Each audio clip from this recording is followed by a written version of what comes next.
Cheers and good on you, boys and girls. It has been a while since I've seen you. Thank you so much for sticking in there. Did you miss me? Not what I was expecting, but thank you so much. Cheers and good on you. Thanks for tuning into the show. I'm back, people. I plan to be back. I plan to make this a continuous thing. So thank you. I had some things going on and I had to take care of quite a few things. I may or may not get into that, what those things were and why I had to take a leave of absence from the show for a little bit. All is good though. All is good. Actually, everything worked out fine. And it was nothing, no trouble, nothing like that. I just had to take care of a few things. And I'm happy to say that those things have been taken care of and I'm doing pretty good right now. So thank you so much for your patience and thank you for listening. Again, if this is your first time, do me a favor, share the show, text it out to a friend, share it to your social media, hit that either subscribe or follow button down below, depending on which platform you are listening to. And let's get started on the show. Should I do my intro? Should I do my thing? I think I will because it's been a while. So I'll be right back, my friends.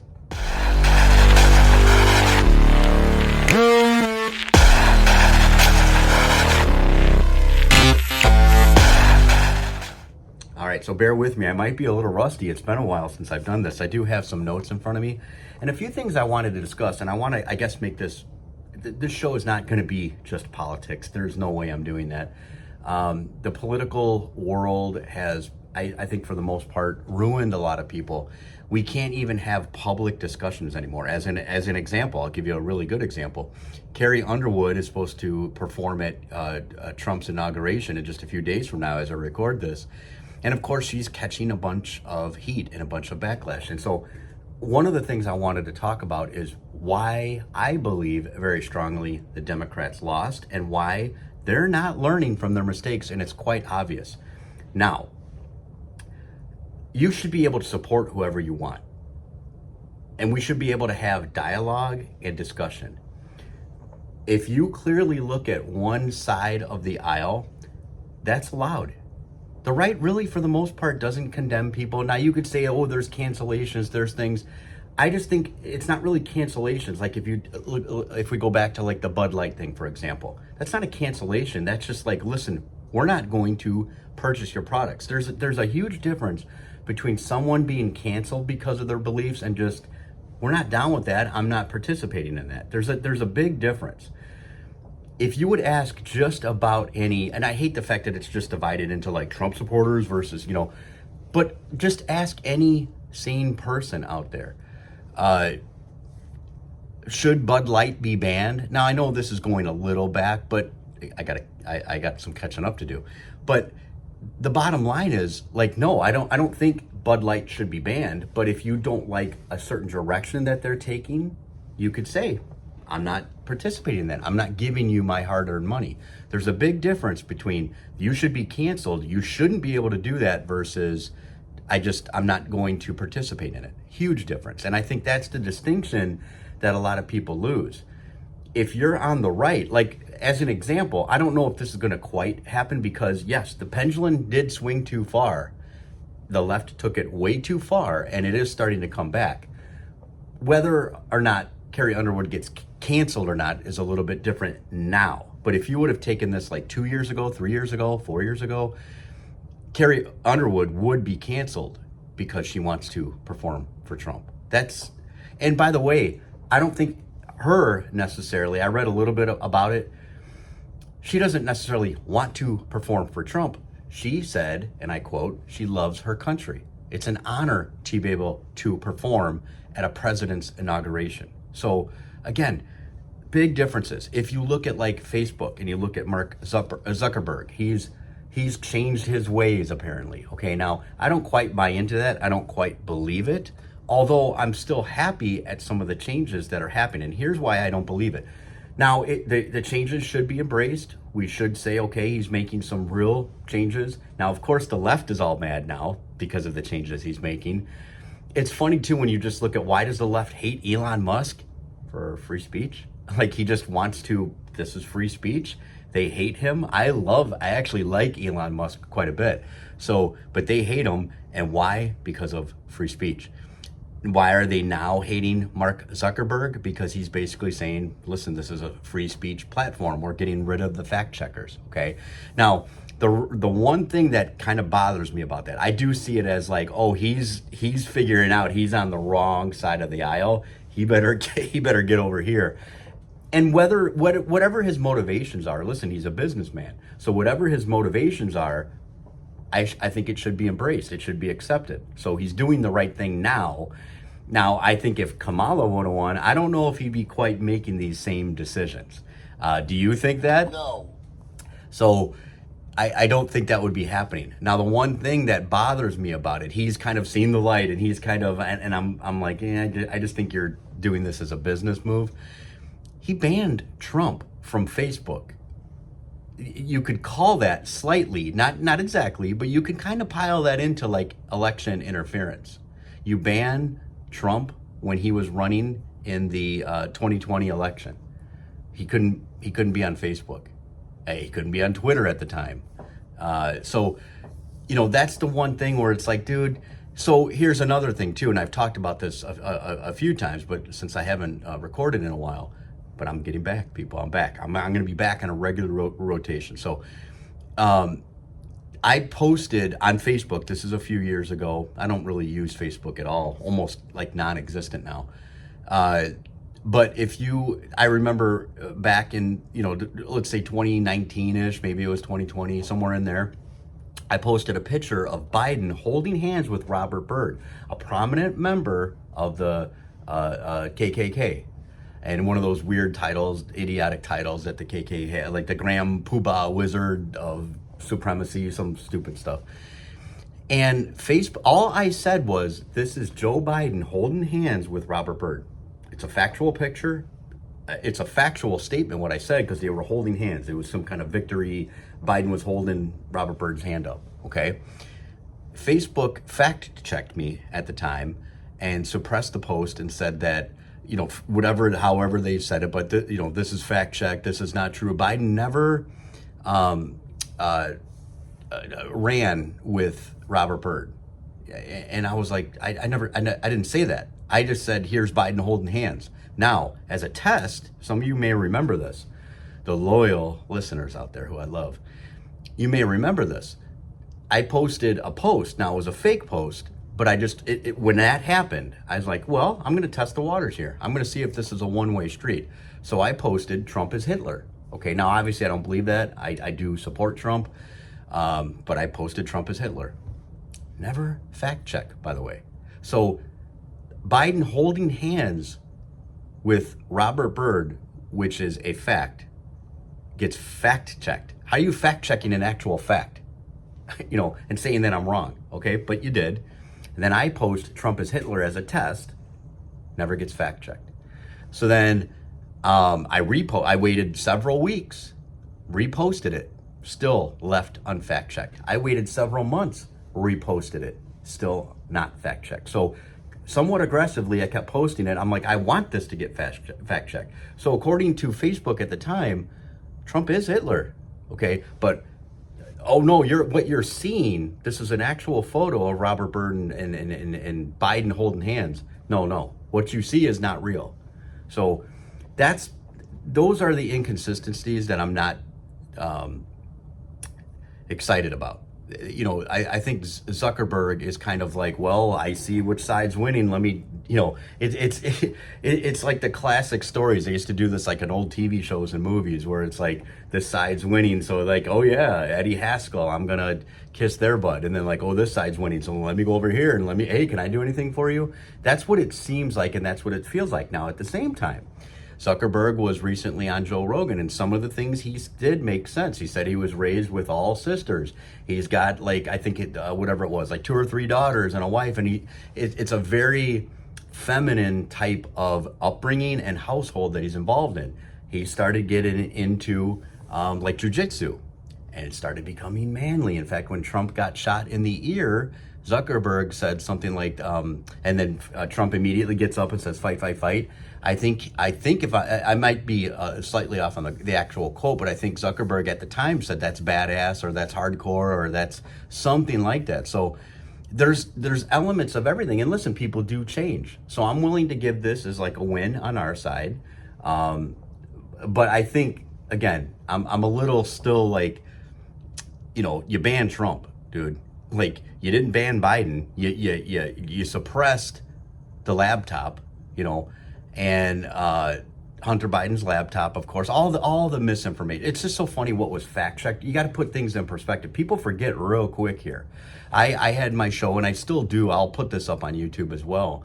And I got flagged so many times for presenting actual, especially which is now known as factual things. But at the time, we flagged you because of this. We flagged you because of this. Rachel Maddow, at the same time that I was getting flagged and my show was getting suppressed, I was building a huge audience on YouTube, and it was moving quick. It was building up really, really quick.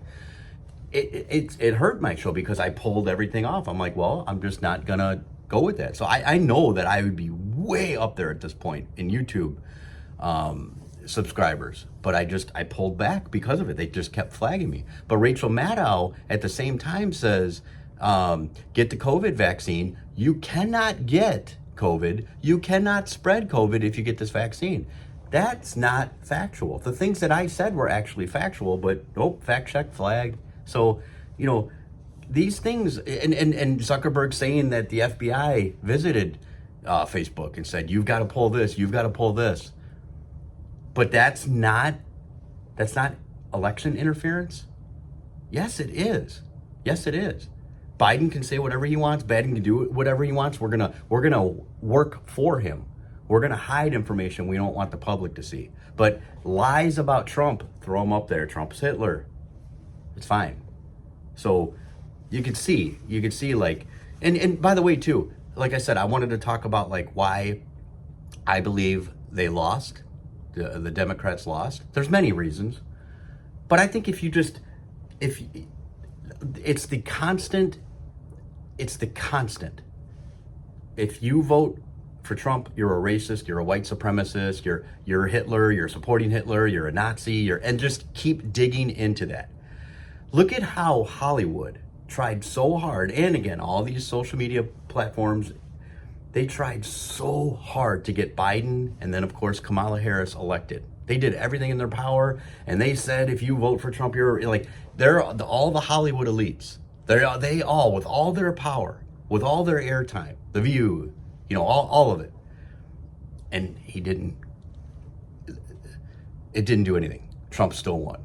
So your power is ridiculous. But you kept pushing the narratives. He's a racist. He's this. You loved him, though. The View and all of them. Whoopi and Oprah. You loved Trump. But the second he decided to run as a Republican, now he's a racist. You loved him before. He wasn't a racist before, but now. So my point being, why did they lose? It's the lies. People got sick of the lies. People got sick of being called a racist, a white supremacist, when you're just a hardworking person going to work. This whole thing, and then just the stupidity, the hypocrisy in the stupidity. When you have black men, Larry Elder and so on, supporting Trump. They're the black face of white supremacy. Just like ridiculousness. So now you think they would learn, because I'm telling you, that is a large portion of why they lost. Just digging in their heels. You just got to keep going with this, the lies, the constant lies. But then now, just to give you an example, California is burning right now, okay? And by the way, too, now all these Hollywood elites, because now their houses are burning, and I'm using that as factual and of course as a metaphor. Now that their houses are burning, now it's because it's in their backyard, now they're speaking out against Democratic leadership and how just ridiculous it is and how terrible it is. But what does Gavin Newsom do? Now that California is burning, people are losing their homes, on and on. They don't have water in the reservoirs. They don't have water in the fire hydrants. They don't, okay. What do they do now as this is going on? They're putting aside $50 million to fight Trump on deporting illegal immigrants. This is their fight, people. This is their fight. It is not racist. It is not white supremacist to say you don't want people here illegally. They come here illegally. They get get plane trips, healthcare, education, food, get put up in hotels. Our own American citizens don't get treated like that. That is not racist, people. I've said this often. I'll say it again. I'll probably say it several times. I would rather have a legal person with brown skin, I don't care where, Nigeria, Africa, Mexico, legal. I would rather have them here, the brownest skin you could think of, than a white, lily white butt cheek, illegal from like Ireland or Scotland. So, and I know that's what everybody would say, the same thing. It's not brown skin and white skin. That's so ridiculous. It's legal versus illegal. Come here legally, I don't care what color your skin is, and live the American dream. That's common sense, which I feel strongly that most of the Democrats lack. I'm not saying Republicans, I'm not saying conservatives are perfect, because they are not. But if you just put it on a scale, people, that's how I looked at it. That's how I came to be this, evil white supremacist. No. It's because I just look at common sense. If put it on a scale, there seems to be an overabundance of common sense on the right. Again, they're not perfect. They're not perfect. I'm not perfect. Conservatives are not perfect. I don't disagree with everything. But the left, it's just digging in the heels and constantly going towards things that just don't make sense. And then North Carolina, when North Carolina burned down, $700. When Maui burned down, $700, people. But continuing to give billions and billions, in fact, even losing track, I think it was 6 billion or 7 billion, losing track of $6 or $7 billion that was going to Ukraine. They lost track of it. They can't even account for it. But you could have rebuilt Maui for that 6 billion that was lost and still had a few billion left over. So it's it just amazes me. You think they would learn after this election. You think they would learn, like, well, we should probably back off on calling everybody who voted for Trump a racist, a white supremacist. It is so not true. We just want law. And another thing too, law and order seems to be more on the right than it does the left. The left's fine. Not January 6th though. Oh my gosh. But burning cities, looting, rioting, even Daniel Penny, he's a white supremacist. How Joy Reid is a racist. How she is even still on the air. And I love the fact that, like, all those left-leaning platforms, the CNNs, the MSNBCs, they're tanking, as they should, because all they do is spew lies. Have anything I said on here lies? Now, some of the things I present here, this is the Scott Ford show, so of course I'm going to present my opinion. This is opinion-based, a lot of it. But it's based off of facts. You can't tell me that it's okay rioting, looting, burning cities. That's all fine in Minneapolis and so on and so forth. But like where's the consistency? I didn't like what happened on January 6th, but I would say that what happened with the riots and the deaths and the beating of police officers and defund the police, that's another left-leaning thing. Defund the police. How do you think that's going to work out for you? Defund the police? So I'm on the side of law and order. So, and I'm sure most of you are too. Let's get to some fun stuff. Again, I'm just getting caught up on a few things, but I'm happy to be back. Like I said, share it, text it out to a friend, share it to your social media. So I just wrote these are literally random notes, just comical type things I wrote down over the past several months. And I thought whenever I get back to a show, I'm going to talk about these things. And this is just lighthearted, and I'll probably end on a motivational note. So dog biscuits, okay? Why do they have to be in the shape of a bone? Do dogs really care? If you really think about it, dog biscuits in the shape of a bone are more for us, and I would say probably more in particular for the women that are going shopping for the dog biscuits, because the dogs don't care what shape the dog biscuits are in. They don't care. It doesn't have to be a bone. Dogs eat poop sometimes. So you could literally make these treats in the shape of poop and they would still eat it. They don't care what it looks like. So definitely dog biscuits are more in the shape of a bone, are more for us, the humans, than it is for the actual dogs. Speaking of dog poop, another random thought. I was cleaning dog poop in my yard several months ago probably. And I thought, this is the equivalent. An adult cleaning dog poop is the equivalent of a child on an Easter egg hunt. Think about it. You're looking everywhere where they go. Oh, there's one. Hey, there's one. Pick it up. So equivalent of that. Let's see, a couple of being in a lazy river. I said this one time. I was in a lazy river. You sit on the float and everyone just loosely floats. No one's swimming. You're just kind of floating. It's appropriately named. It's a lazy river. Everybody on there is being lazy at the time. And I said this loudly one time. I said this, it feels, now I know what Cheerios feel like. Like you feel like a bowl of cereal in a lazy river. And the people around me were cracking up. So I thought that was funny. One last thing, I think, for this, just random notes, and then I'll get to some motivation. You never notice when you talk to someone, no one can do this. Nobody can do this without doing this. So you could say, I was on the phone the other day. Like if you didn't do this, they wouldn't know what you're talking about. It's almost like that's assumed. Everyone does it. Like, yeah, I was on the phone the other day. What if I just said I was on the phone the other day? Are people gonna go, what is he talking about? What is that? What is this? What is that device he's talking about? What's a phone?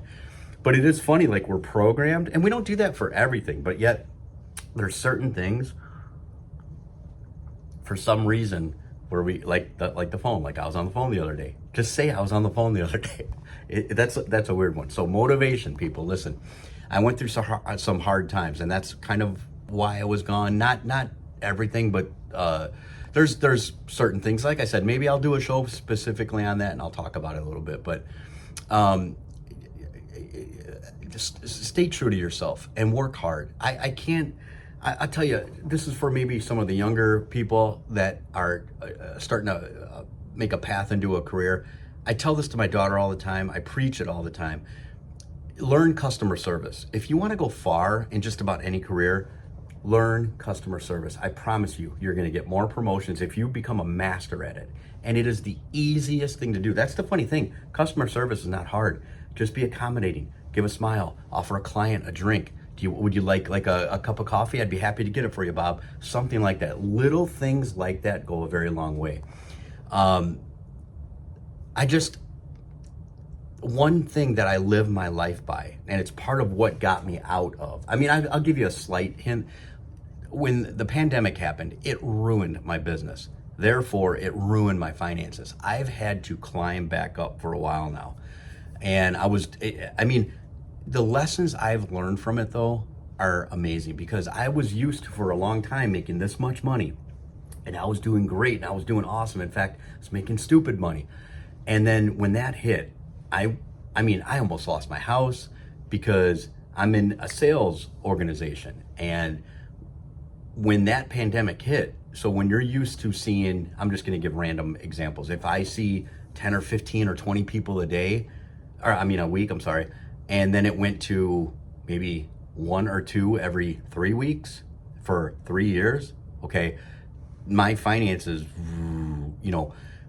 so I can't tell you the value and the things that I've learned about myself and what I can do. I'm going to tell you something about like a mindset. See, it's almost like the phone thing. I was on the phone, mindset. If I didn't point to my brain, you wouldn't know what I was talking about. It kind of looks like the scarecrow. So do something. Listen, people, this is so important. Do something outside of your comfort zone every single day. Every single day, do one thing, even if it's small, to start small, do something that you wouldn't normally do. As an example, like I go for the cold weather walks every day. So like in the winter, I think it was like 2 days ago, it was -5 degrees. I was wearing shorts and a t-shirt. 20-minute walk. I walk my dog for 20 minutes, shorts and a t-shirt. -5 degrees, 20 minutes. That's not easy to do. It's very hard to do. I do that every single day. This morning, it was 4 degrees, a heat wave compared to that -5. My point being, every single day, I don't just do one or two things outside of my comfort zone. I ask myself all the time. When I got back from my walk the other day, it was cold. It was obviously it's winter time. And still in my shorts and t-shirt, I grabbed a shovel and I shoveled my driveway. I have a snowblower. I could have done the easy thing. And I said that to myself. No, what's harder? Get the shovel. So I got done with this 20-minute walk. I was already freezing, fingers numb, grabbed a shovel and spent another, another 20 minutes maybe shoveling my driveway. So, and then my neighbors were out of town. I look across the street, he's out of town, he's got snow in his driveway. I'm like, I'm gonna go over there and shovel his driveway, not snowblower. Take the stairs instead of the elevator if you can. Just things like that. Every single day, challenge yourself. Every day, push yourself outside of your comfort zone. This is so important. And then when you are faced with true adversity, you're gonna handle it so much better. Because every day you're putting yourselves in environments that just like, this is outside of my comfort zone. I'm not used to doing things like this. This is what I'm gonna push myself. I'm gonna do this. And then when you're done, you feel accomplished. I do all this stuff like in the morning. I wake up early, I work out hard, and I've had to make adjustments in my workouts because I had a injury in the military. So it's catching up to me, certain things. I've had to make some adjustments. I can't work out exactly the way I used to, but I still work out every single day. I push myself, even through the pain. And then I go for that cold weather walk. So while most people are sleeping, I've already done a lot. And again, push myself outside of my comfort zone. And I do those types of things every single day, all day long. I ask myself, what can I do? No, that's the easy way. What's harder?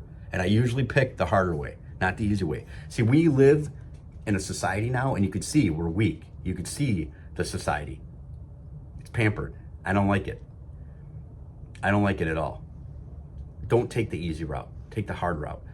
Our country, this world, all the way back, was built and moving forward constantly because of people who say, this is how things are, but how can I advance things? How can I make things better, bigger, easier?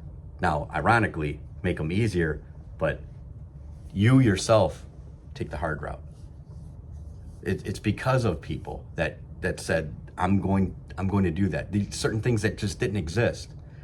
And then how do I bring them into reality, like Steve Jobs type of thing, So have that mentality. Push yourself harder than you think, because you can do more than you think you can do. So with that, my friends, thank you so much for having me back. Thank you for being patient. I hope I see the subscription numbers go up. Follow, share the show on your social media to a friend, and I will see you next week.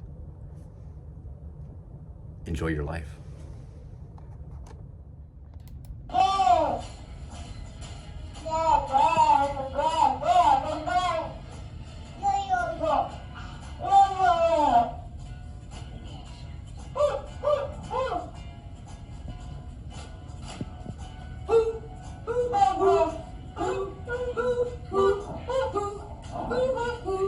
Maddie and the Daddy got a band. Maddie and the Daddy got a band.